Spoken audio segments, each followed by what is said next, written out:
Entertalk Radio, you're in to all things music.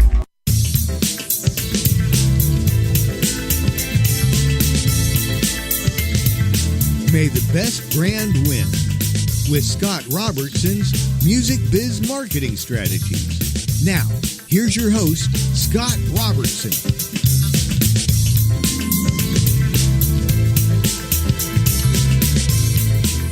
Hey, everybody. Happy Friday.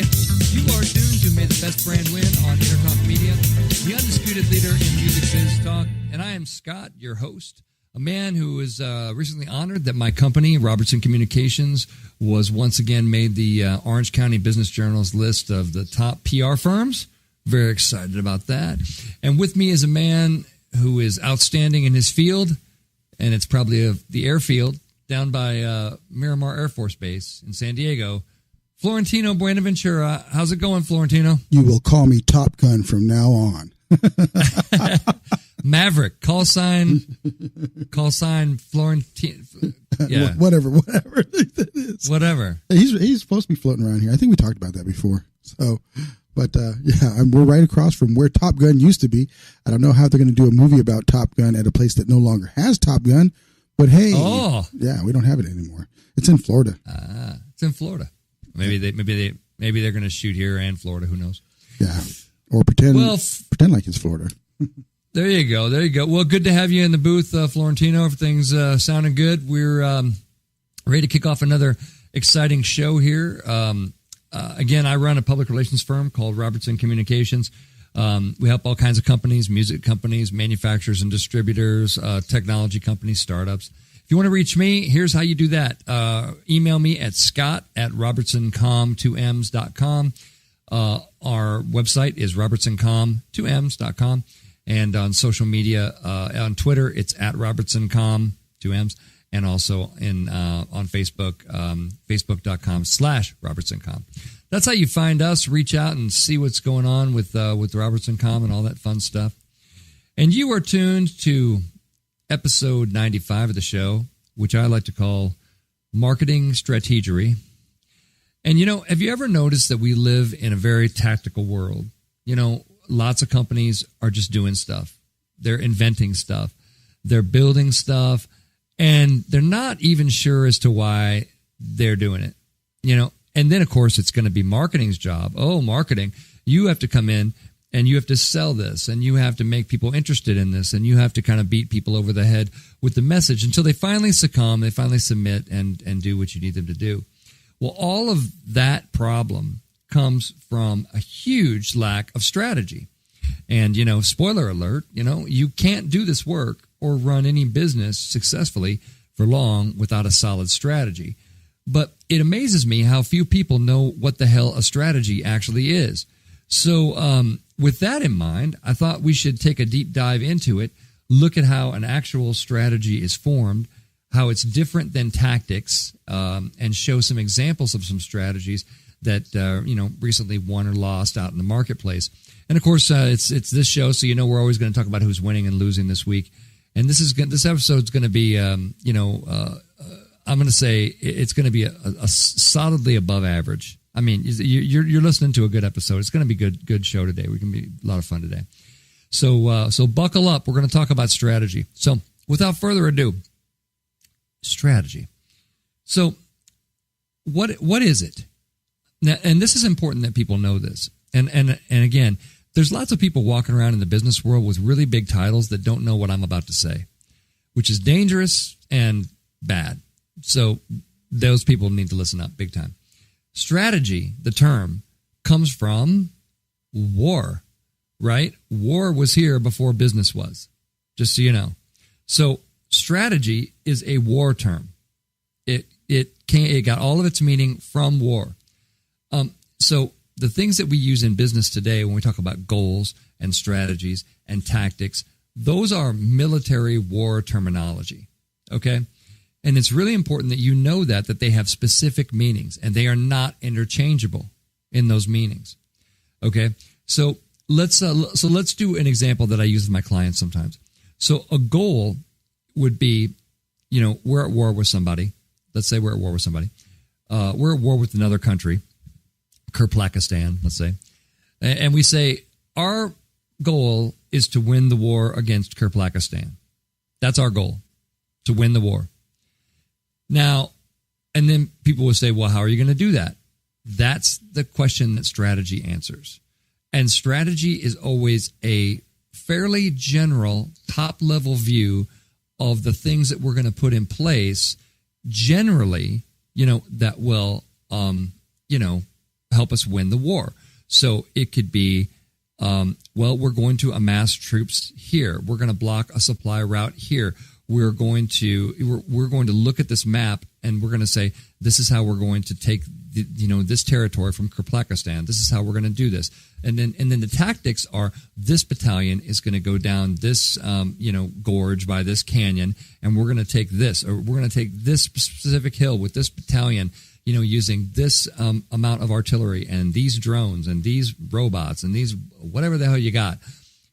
So it's a tier of being specific, right? A goal is what you're going to do. A strategy is generally how you're going to do it. And tactics are specifically how you're going to do it, the pieces. Now, football season's kicking off, and football is an extremely, extremely strategic game, right? So the goal, so I use this with my clients because people screw this up all the time. I sit in big meetings with people with big vaunting, big massive titles and stuff, and they can't get this terminology right.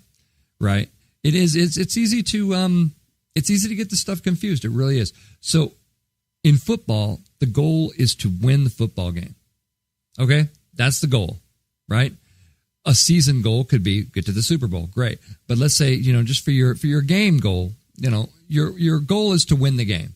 Your strategy, how are you going to do this? And this could be a lot of things. Obviously, one of them is going to have to be, we're going to score more points than the opposition. Another strategy could be, we're going to stop them from scoring points, right? We're going to have great defense. We're going to stop them from scoring points. Another one could be, we're going to have fewer injuries than anybody else. Another one could be, we're going to have fewer penalties. And so we're going to have to work, we're not going to have to work as hard, and we're going to make fewer mistakes. And then your tactics are going to be your specific plays. Well, we're going to run, Robin right, or we're going to run dive left, or we're going to do a slant and go route, right here, or we're going to do a running play here, or we're going to pull out and we're going to do a screen pass here. Tactics are these kind of things. Now, in marketing, we have a 5-step planning process. We have research, defining our goals, defining our strategies, defining our tactics, and then defining our evaluation, right? That has served us well for a good long time. Yet I found, like in here in the modern world, in good old 2018, people are in such a hurry that they just decide to skip step. They decide to skip over research, kind of have an idea of a goal, skip right past strategy, go right into tactics, just bury their head right in tactics, and then completely skip evaluation. That's what a real world look at a marketing plan is. So a statement that you can make is, most marketing firms today are extraordinarily tactical. And you can do that. I mean, you can be tactical. I mean, you can come in and just go, well, I'm just going to throw some tactics and make it work. But, to be a true marketing plan, you need the other stuff. You need the research. You need to define the goals, good goals, measurable goals. We've talked about that on the show before. And then you need to really have a strategy, an actual strategy, not just tactics masquerading as a strategy, because that's not a strategy. That is tactics. They are different, so very important. And then you need to have that evaluation piece as well. Now, just to show you an example of just today, I was doing some research for this particular show, and I found an article that ranks very highly in search on a website called BuildFire, and it's talking about marketing strategy. The name of the thing is 16 Awesome Marketing Strategies for Small Businesses, and it's and I'm here to tell you, none of these are strategies. None of these are strategies. One of them, he starts out and says Facebook advertising. The next one is Google My Business. The next one is Google AdWords. The next one is content marketing. None of those are strategies. Those are tactics, ladies and gentlemen. And this is from the web today. So it's like, I'm not exaggerating saying that I run into this all the time. What is a strategy for small business? What would a strategy be? Strategy is always tied up with how you're going to win. Again, don't forget where the term comes from. It is about winning the game. It is about winning the war. It is about winning market share. It comes from war. So if you're not thinking that way, then I don't know what your strategy is going to be. But that's where the term comes from. So it's really it's important. The major purpose of a marketing plan, if the purpose of the marketing plan is to set the company on a specific course in marketing, and the goals of marketing, are generally aligned with the broader company objectives. So like a new company looking to grow has a marketing plan that emphasizes strategies to increase the customer base, right? And some of those those strategies can be a lot of things, but they're not tactics, right? They're a step back. They're more of a general look at what we're doing, right? Very, very. It's very, very important to understand that stuff because they just are not. They're just not the same thing at all, Like Stephen Covey, who's written so many good business books, has a great story about that. Basically, he said there's and I'll just paraphrase it, but there's a team going in, and they're very, very good at cutting down trees, and they're very, very good at just clearing a forest area for building that's coming in, and that process, and they're cutting down trees and say, look how efficient we are cutting these trees down, man. This is great. This is awesome. This is great. And then they get a kind of a blinking light on their phone, and they're like, yeah, what's wrong? And there's somebody who's up high in a tower, kind of looking over them, and says, guys, you got the wrong forest. That's the difference between tactics and strategy right there. It's an elevated look at, are we doing stuff in the right forest, right? Really, really important. When should a strategy be created? Very, very early on, right? Very, very, very, very early on. Very important. So remember we talked about when you have a marketing plan, you got to have research. You can't skip it. You got to have goals. They can't just be just something that comes to you, but over drinks. You got to think about it. Strategies, how are you going to accomplish it in a more general way? And like I said, and don't turn the dial all the way to tactics when you're discussing strategies, because you lose out on something very, very important. If you do that, you're not thinking strategically. You're thinking tactically. And if you think one of the weaknesses in marketing today is the fact that it doesn't have a lot of strategic mindsets, you are dead on right. There are people writing articles on the web that don't know what the hell a strategy is, or that absolutely have confused tactics with a strategy. And as we've discussed, not the same thing. So, why are people so in love with tactics? I think that people are so in love with getting to tactics because they're very easy to understand. This is all the stuff we're going to do. This is, we have a bias for action, and sometimes we can just skip right over the planning part. I find companies all the time that have skipped all the way to communicating with an audience, and then I ask them, like we talked about last week in messaging, and I ask them the number one question. I say, well, what emotion is this brand built on? And then there's radio silence. It's like we have blown past the planning part and the thinking part and all of those parts. And those parts are, I don't want to slow people down or anything, but you want to think about this stuff. It's not just like I got an idea for a company and let's go raise $1 million and holy crap, let's just grab on for the roller coaster ride. It's like, let's apply some business thinking to this so that we don't end up on Scott's show in the losing section. And almost every topic that I'm going to go through, when I mention a company specifically, it's because they decided to get all tactical and rip through something and invent something and build something, and nobody wanted it, and then marketing's got to do something. And believe me, I've been in these conversations for years. It's really, really important to do this stuff.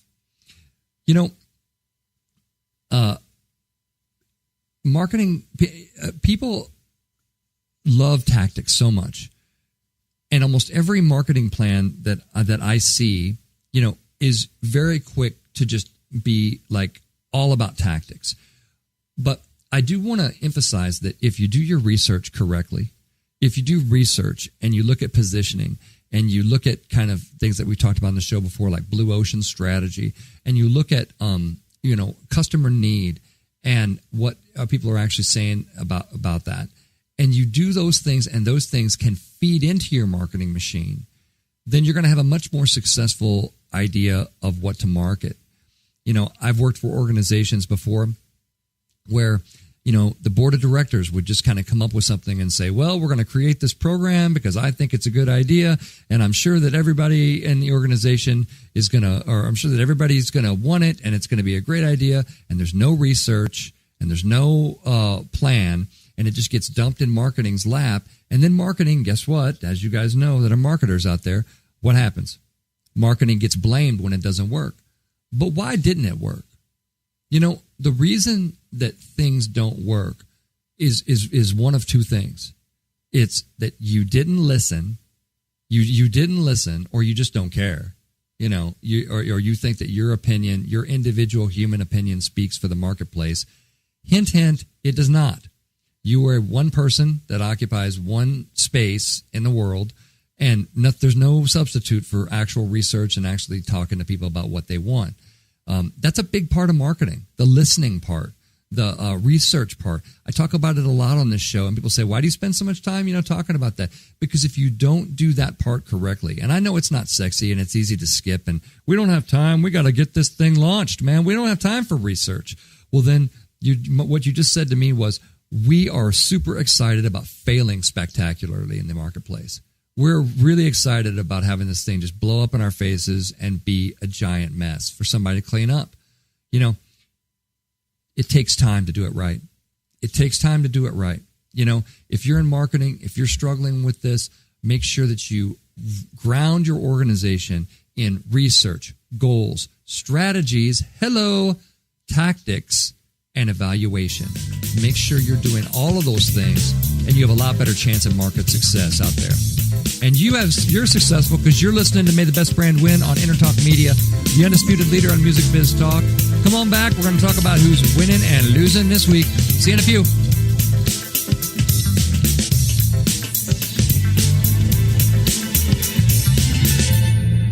Are you serious about your music? Are you ready to run with the big dogs? The experts at Pitbull Audio have the gear to get you into the game. From leading manufacturers like Mesa Boogie, Fender, Pioneer, and American Audio. To sound your best, you need the best. Pitbull Audio can deliver in rehearsal, on stage, and into the big time.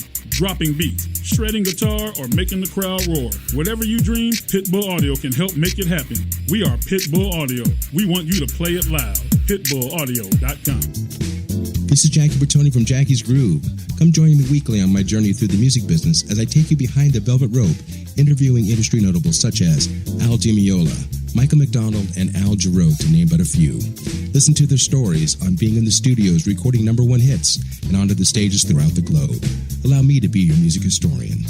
You can hear me live every Monday at 2 p.m. and every Wednesday at 12 noon Pacific Standard Time or 24/7 on jackiesgroove.com. Ready to get your groove on?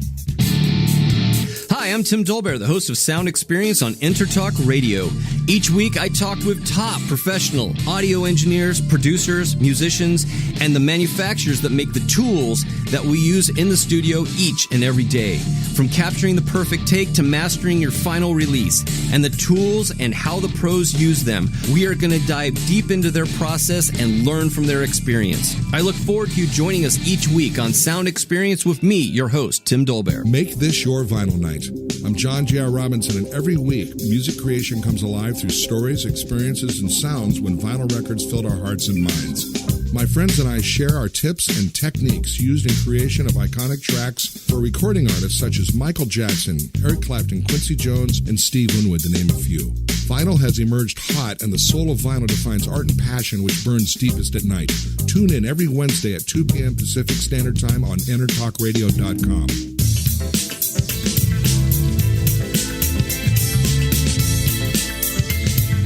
May the best brand win with Scott Robertson's Music Biz Marketing Strategies. Now, here's your host, Scott Robertson.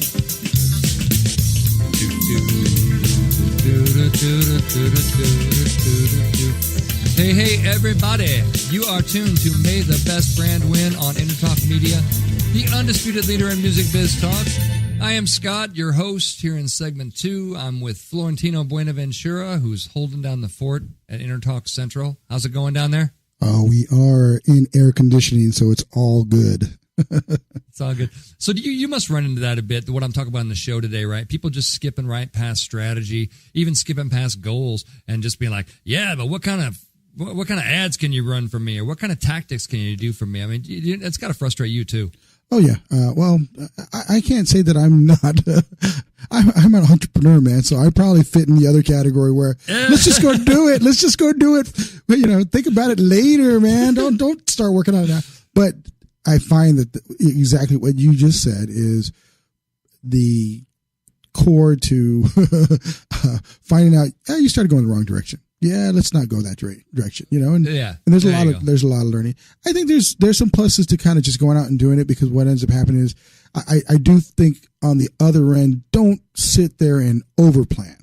That would be my other thing. Is, don't overthink about it, because there's that, you gotta kind of find that balance between, all right, let's do this right. Let's go ahead and plan out a strategy, not a tactic, let's make this all, action planned out, and then go out and execute. Don't put, don't overthink. So I can go on for days about that, but I'm with you, brother. And I'm, like I said, I've fallen into the no category probably far often than I'd like to care to admit. So. Nice, man. Well, it does happen. It does. That's what we're talking about in the show today. Everybody, hopefully, can improve their technique out there in the marketing world. And speaking of that, so you are tuned to May the Best Brand Win. This is episode 95. We're going to talk about who's winning and losing this week in the big circus that is marketing.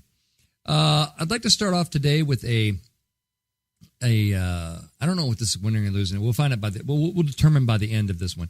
There is a new underwater restaurant that's going to be opening in Norway, where guests can eat with direct views of the seabed.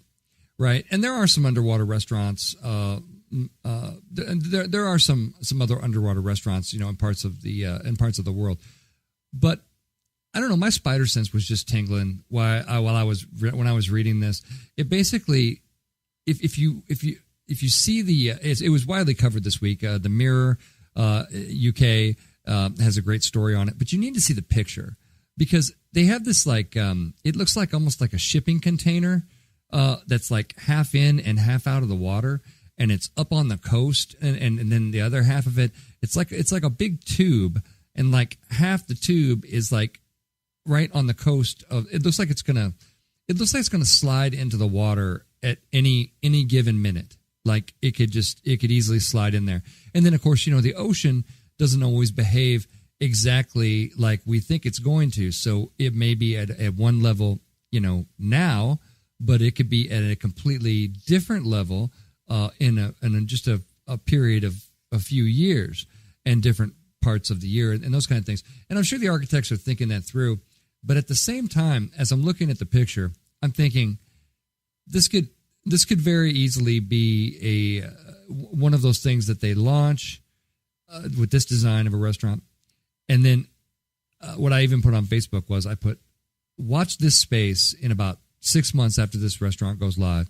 I think you're going to see what went wrong with the Senoheta restaurant, why this design didn't work, and how they were able to rescue all the people who almost drowned, when that happens.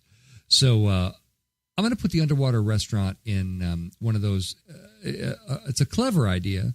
However, the particular design, to me, looks like you might be dining a little closer to the fishes than you think you're going to be. I'm going to put it in losing for that category. For just for that reason alone, let's put it in a future losing category. I'll come back to it, and then I can maybe play this clip from this show when we do that.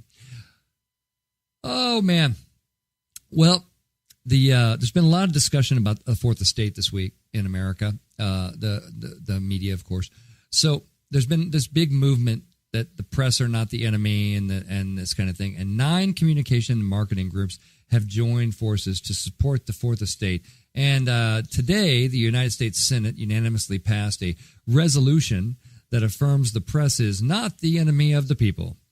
And of course, this is a direct, shot at President Trump's repeated verbal attack on journalists, in which he's called the mainstream press organizations fake news and sort of the enemy of the people. Now, to me, and when I said about this, here's what I'll say about this. I think, and I'm a journalism graduate. Okay, so I'm a big fan of journalism. However, I feel like there's a second part of the contract that needs to be mentioned. And the second piece goes like this. Yes, we need to have a free press. Yes, that is important. It serves the people. But the responsibility of that fourth estate, of that free press, is to do fair and accurate business coverage, is to, or do fair and accurate coverage, not just a business, political coverage. Really, we're talking about political anyway. So, fair and accurate coverage. And nowhere in there does it say, because in my opinion, a lot of these news organizations have really just, for financial reasons or for, value-driven reasons, have really just thrown objectivity to the side and said, well, we're just going to come out strong, against. There was a story that came out that said that over 90% of the news coverage of President Trump is negative. Okay? There is no way in hell that you're doing fair and accurate news coverage and 90% of it is negative. And by the way, allow me to remind you on election night what the map looked like. What did the map look like to you? Right? Remember how red the map was? Remember where the blue was? The blue was right here in California and right there in New York and in Washington, D.C. And the whole rest of the map was red. Okay? So again, if you are on the blue side, which is what sometimes the press are, you are playing to the minority in this country. And that is, and from business, I'm sorry, but in business terms, that's just stupid. There's no other word for it than that.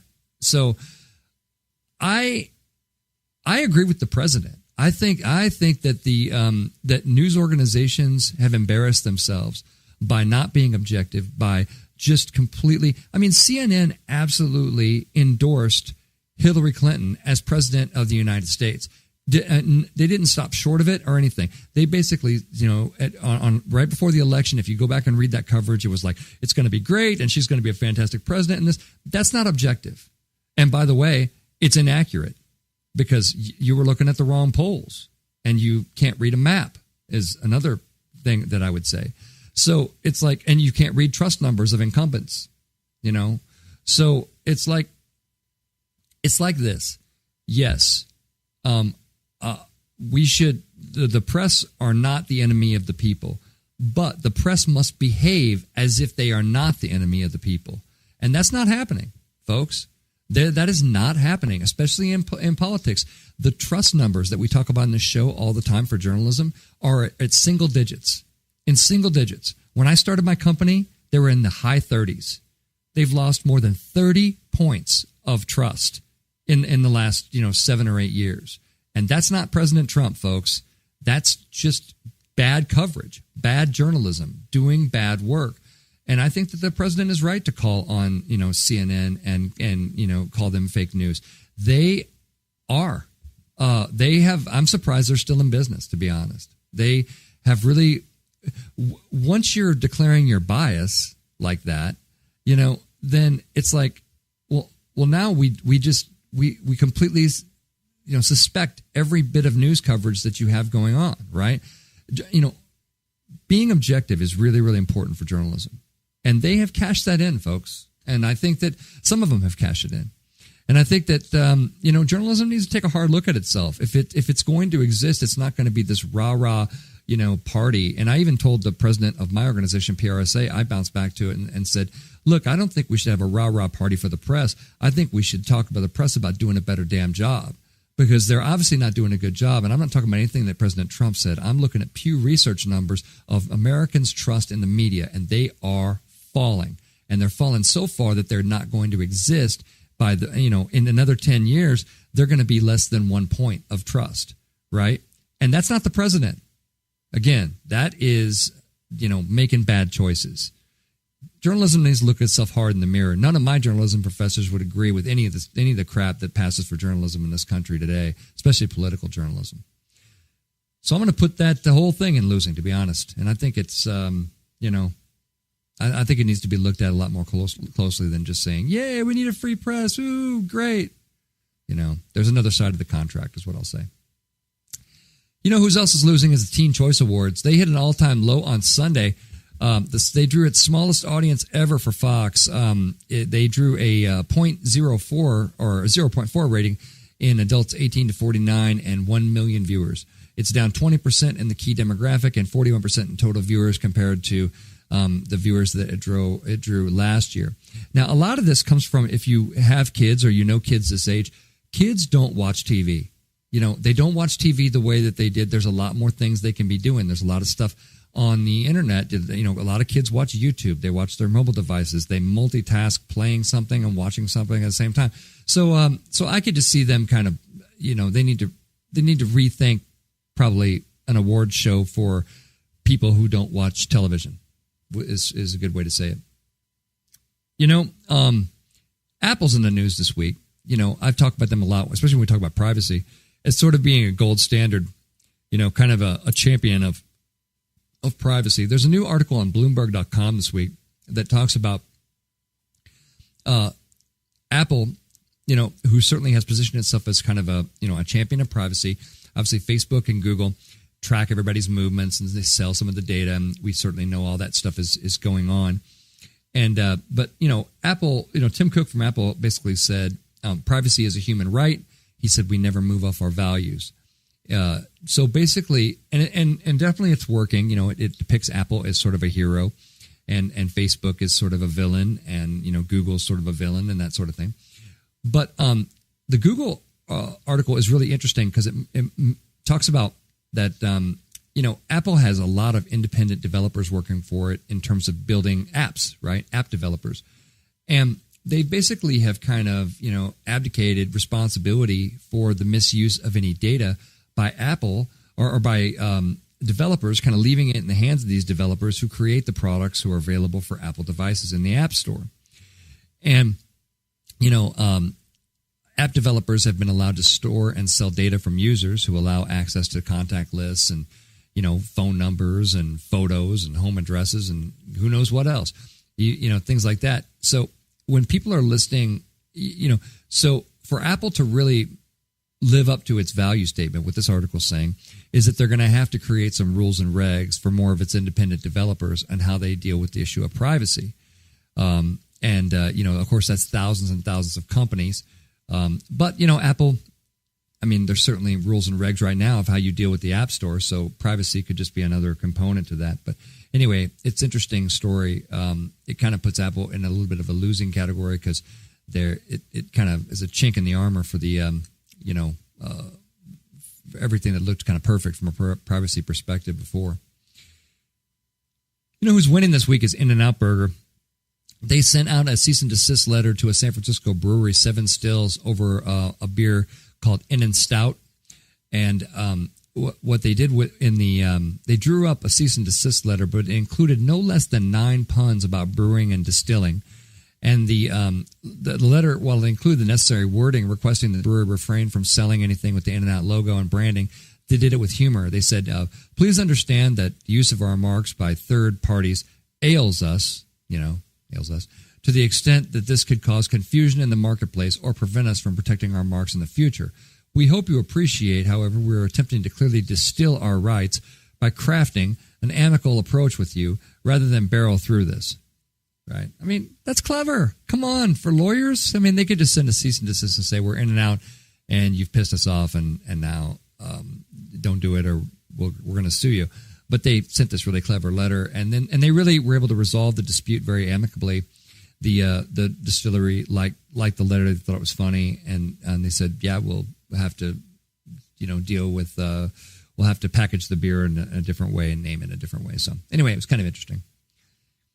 I put in and outs and winning, by the way. So an analysis of 43 million Facebook business pages shows that 5 times a day is the ideal number of times to post a day.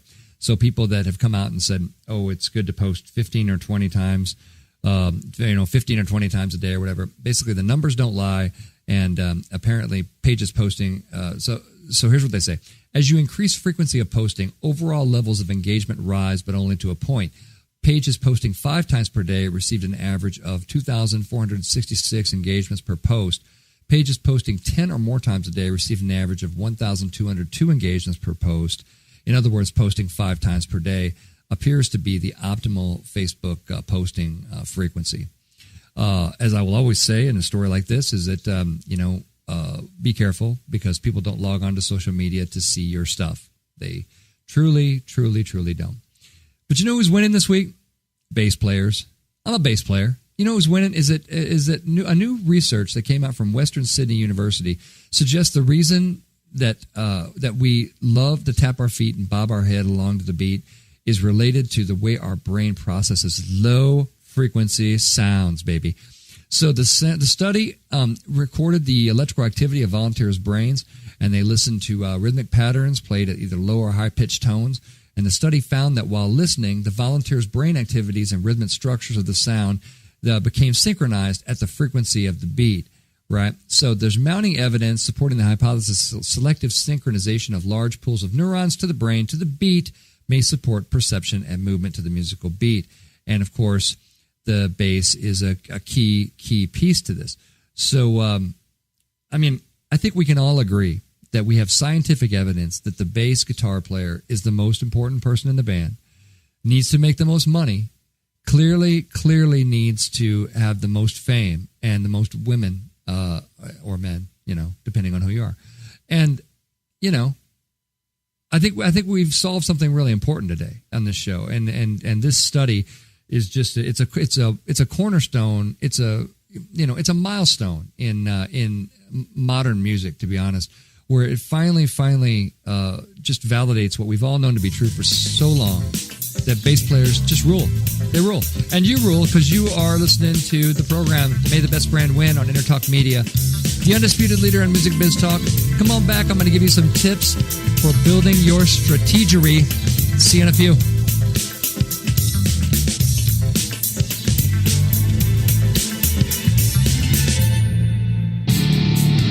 Hi, I'm Tim Dolbear, the host of Sound Experience on Entertalk Radio. Each week, I talk with top professional audio engineers, producers, musicians, and the manufacturers that make the tools that we use in the studio each and every day.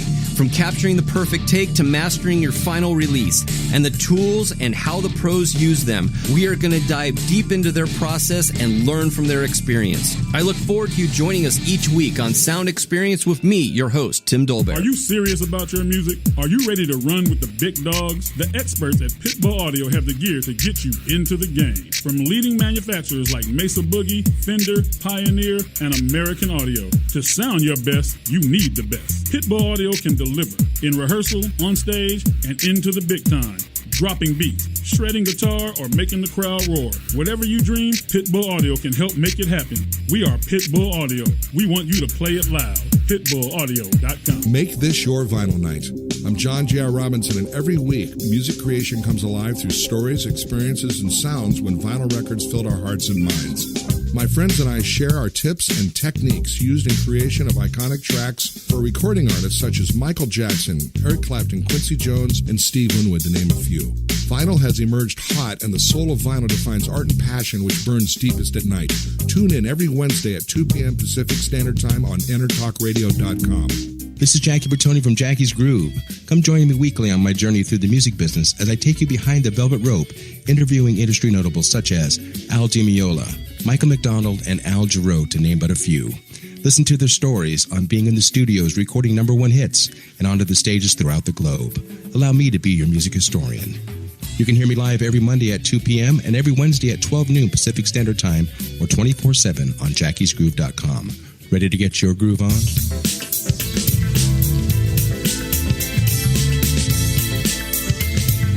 May the best brand win with Scott Robertson's Music Biz Marketing Strategies. Now, here's your host, Scott Robertson.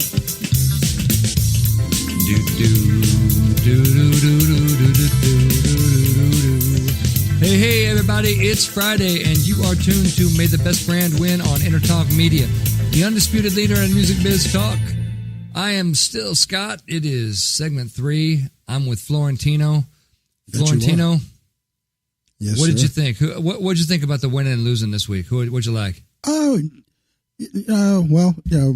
from the political thing, since I'm the CEO of the company, I will take a no comment because we don't go either direction here. We play it neutral. We're not political. We're just about the music. Good man. And the Facebook thing, we do a lot of that, and I don't know if that 5 posts per day makes sense per day. Yeah, I don't. It's hard to judge because Facebook changes the dynamics of what works and what doesn't work almost on a daily. So today it might be 5 posts. Tomorrow it might be 1. Next day it might be 100. And the next day after that, you shouldn't post anything. So no doubt. Yeah, that's kind of what we found around here. And then no kidding. I would like to think that the bass players are the most important person in the band. Yes. And I'm a bass player. That's what I'm talking about. Although some people might claim that's fake news. Back to the original one. So with that said, yeah. Hey, did you know it's National Fajita Day today? You know what? You made me hungry when you said that. I heard that when you were just saying that to the Periscope folks. Yeah, it is National Fajita Day. If there is ever, that's a good excuse to go out and get yourself some fajitas today. That's what I'm doing. Yeah. That sounds pretty good. Yeah, I might. We've got to give a shout out to anybody who's in San Diego. Shameless plug here, but we're doing a clinic with Doyle Dykes. I think you know Doyle. Yeah. So Doyle's he's coming to Pitbull Audio, and we're going to be doing a broadcast of that here around 6:00. And then tomorrow we've got a Rock the Dock. They'll bring out all the PA systems and all the other fun gear, and they'll invite 4 local bands to come out and rock it up over on the shipping dock. So that'll be a fun. Oh, that's fun, man. That's cool. 1 to 4. So invite everybody out. With that said, that's my shameless marketing plug for today. Back to marketing with Scott Robertson. There you go. Well, I wanted to give you some examples of I kind of ran out of time in the first segment, and I wanted to show a few examples of winning and losing strategies. First one is, the IHOP rebrand. I gotta say, it worked. They came out with the story and they said they sold, 4 times the amount of burgers that they thought they were going to sell. I personally have not tried these magical IHOP burgers, but there you go. Yeah, any good?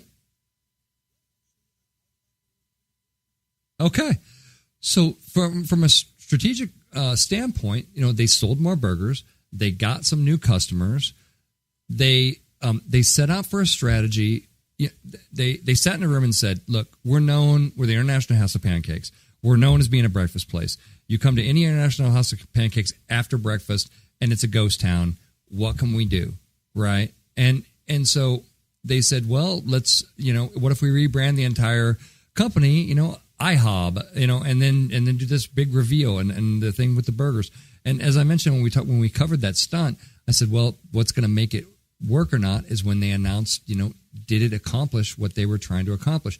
And the reason it's a strategy, not a tactic, is because it's a series of tactics that had to, the strategy was to rebrand the company and get people thinking about the company as something more than a breakfast place, as something more than pancakes. We are more than pancakes, right? And, like I said, I know there's a lot of criticism about it and people had problems with it or whatever, but I got to say, from a marketing strategy standpoint, they executed it and they did what they wanted to do. They took the hill they were trying to take, and that's how it's a strategy, right? Hey, Scott, I just wanted to say that I have a fail. I didn't have my microphone on. Yes, I like the burgers. I have to tell that to everybody. You heard me. Nobody else did. Yeah. So, sorry, I didn't mean to interrupt your flow, but I thought I might interject. So I'm in the losing category for running the board today. So there we go. There you go. Yeah. So the burgers are good. Florentino said it here first. So, but anyway, the IHOP rebrand is an interesting idea of a winning marketing strategy. In the music industry, I think a company that had a very good strategic approach and executed very well was Rolly. Rolly is a kind of a disruptor, kind of an innovator. Where they came into a category that was pretty well built, right? And they said, well, what can we do? And they created the Seaboard, device, which is an all black, very different kind of look and feel for a keyboard controller. But they had a very good strategy for how they were going to bring it into the marketplace, and they did that, and then they stayed in the marketplace instead of just kind of being a one-trick pony with the Seaboard or anything else. They've continuously been able to kind of innovate in their category, and really demonstrate themselves as being a tremendous innovator. Whereas you have your larger players in that space, guys, folks like Roland and Yamaha. I mean, they didn't come up with the Seaboard, right? They didn't see the need in the marketplace to do it. They didn't come up with the strategy to do that or execute it. So again, and that a lot of that comes down to kind of research and positioning, and a lot of things that are kind of the less sexy part of the job, but sometimes the part of the job that really helps make things very successful and bring amazing things to people. So I think that is definitely going to be I think you have to look at Rolly and say that's a winning. They have a winning strategic approach how they're doing things. Well, we're in segment 3 of the big show. This is episode 95, where we're talking about Strateegery, strategy, and I'm going to help you get all strategic here. 5 tips for how you can get a little more strategic. First of all, before we get into the tips, we remember the definition of strategy, right? Is that it's between goals and tactics. And it's more of a general look at how you're going to accomplish things, but not specifically how. Because if you get into specifically how, you are now talking about a what? Tactic. That's right. It's a general plan for what a more general, elevated, higher level look at what you're going to do. It's important to know the difference.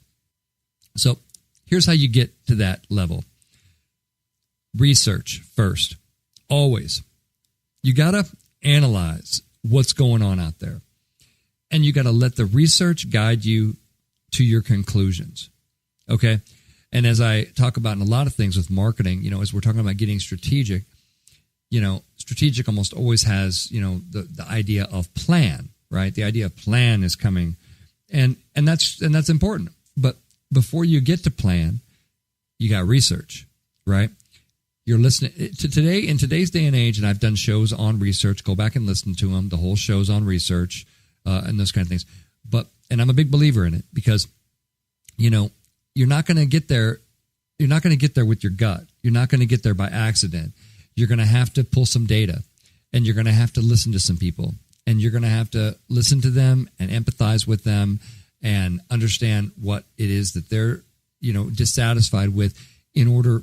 See, marketing is about listening and responding. Hey, I wish there was a strawberry dipped cone in the marketplace. Boy, I would really like that too. Hey, that'd be a great idea. I really wish we had that too. Oh, okay. We listened to you. We heard you wanted a strawberry flavored ice cream cone that has chocolate dipped sauce on it. We listened to you, and now we respond. And now we've created a strawberry ice cream cone with that's dipped, and that's great. And then everybody buys into it, and everybody's happy. Research guides you to what you develop. Yet in so many companies, engineering, kind of skips over the research and says, what'd be cool? What we found out we could do is we can make this robot, and it's like super humanized, and it can open up doors, and it can do all these things. And man, look what we can do.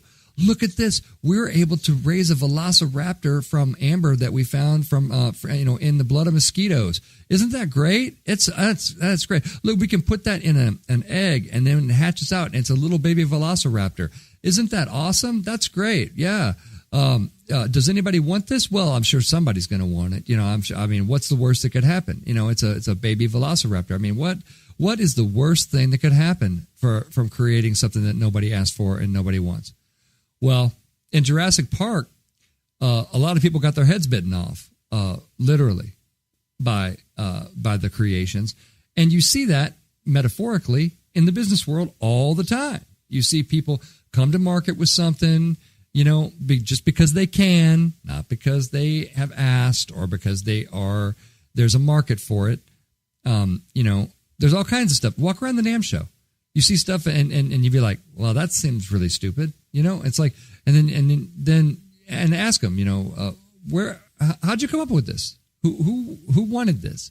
Oh, well, our engineers decided that they could, they said, we have 88 keys. Why not have 265 keys? I mean, why not have a keyboard that has 265 keys? We can do it. We know how to make plastic keys that go together. I mean, why not? I mean, yeah, it's awesome. I mean, why not? If 88 keys are great, then, let's double it. Let's double the size of it. What's the worst thing that could happen? The worst thing that could happen is that you will waste all of your time. And then from a marketing perspective, you're on a marketing show. The worst thing that can happen is that you will create something. You'll drop it in the lap of marketing and go, okay, now make people want this, right? That is the dictionary definition of what not to do in marketing. Marketing, we listen, we respond, we build a relationship. Right? We listen, we respond, we build a relationship. That's what we do in marketing. That's what it is. It's not we build something, we have to sell it. We have to convince them they want it. Then we have to sell it, and then we have to beat them over the head with it. I mean, that doesn't work.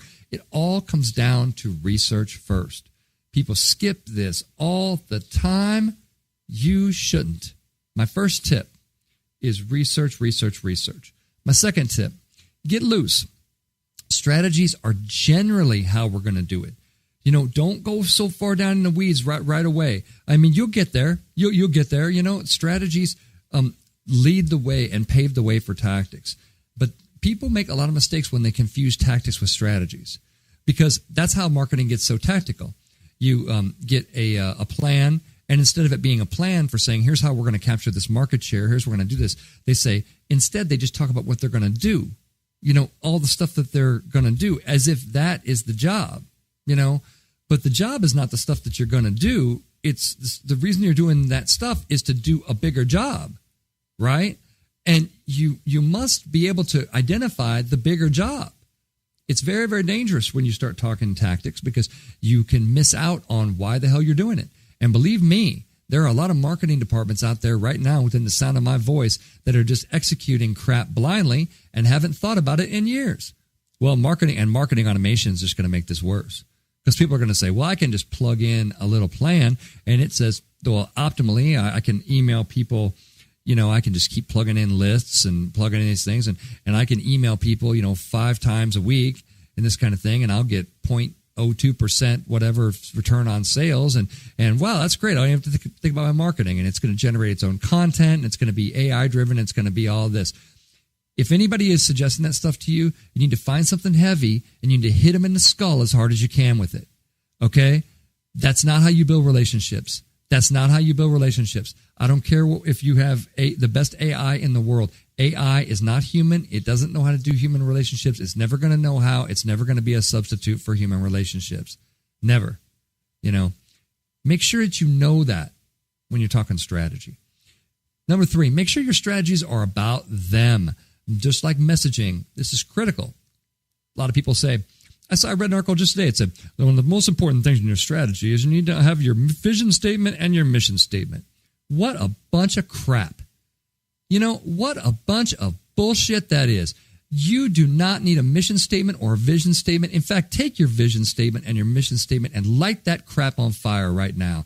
That is the most worthless, useless garbage that you have in your company right now, because it focuses your message on you, and they could give less than a crap about you. They care about themselves. They care about them. How are you going to make my life better? How am I handsome? How am I awesome? How is my car cool? I could give a crap why you started to go out in business. Your story is so far down my priority list, I can't even place it. Make sure you understand that when you're building your strategies. Don't have a strategy that's about you. Make it about them, right? That's how you win in marketing. That's how you win. You got to make it 1,000% about them. Number 4, focus on your marketing positioning. This can reveal weaknesses that can lead to a great strategy, right? You map this stuff out and you say, look, I noticed, for example, let's look at Rolly, for example. We noticed that all MIDI keyboards are pretty much plastic, and they have black and white keys, and they do the same functionality, and they come out with new ones that have new bells and whistles, and they have new software and this kind of things. They said, what if we created one that was made of a different material, that was thinner, that had different type of a look and feel to it, that had a very different look to it, that was completely in a different place, that was priced in a different way, that was completely in a different way. What if we did that? And then they were able to be successful because they looked at how they could position themselves in the market. That is marketing, right? Listen to what the customers want. Are the competitors ignoring that space? Are they ignoring it? And if they are, then you can strike them like a sword, baby. I mean, look for where your competitors are weak. What are they missing? And then just go in there and boom, hit that place. That's what you want to do. You want to get in there and figure out what the perfect place for you is, what everybody wants and nobody's doing because nobody has the guts or whatever. The last thing on my list is make sure you're measuring everything and make sure you're modifying your strategy accordingly. It's really, really important to do that. Measurement, that part gets skipped all the time. It's really important to measure so you know what's working, and then you can modify your strategy and say, if we're trying to take this hill, but we lost a battalion here, we need to be able to move around this side, we need to be able to take this, right? Remember your war terminology when you're talking strategy. Very, very, very, very important stuff. And measure everything. And again, don't be afraid to make a modification to your strategy. What do we learn today, folks? We learned that great marketing needs a great strategy, a reason why we're doing it, a general plan as to kind of how we're going to do it, but not a specific plan, because a specific plan is tactics. Without that, you're just a big bundle of tactics, that some AI is going to be, executing in a few years and wondering why we don't have any relationships with anybody anymore. And it might get you some results, but it's going to be the harder way to go. Believe me. Be sure that you resist the urge to get tactical and instead back up, slow down, think before we speak, check the research. Doing those things will result in not just less marketing, but better marketing. And that is the whole point. That's it for me, folks. Until next week, this has been Scott Robertson, host of May the Best Brand Win on Entertalk Media. Rock on. We'll see you out there. Later. Bye.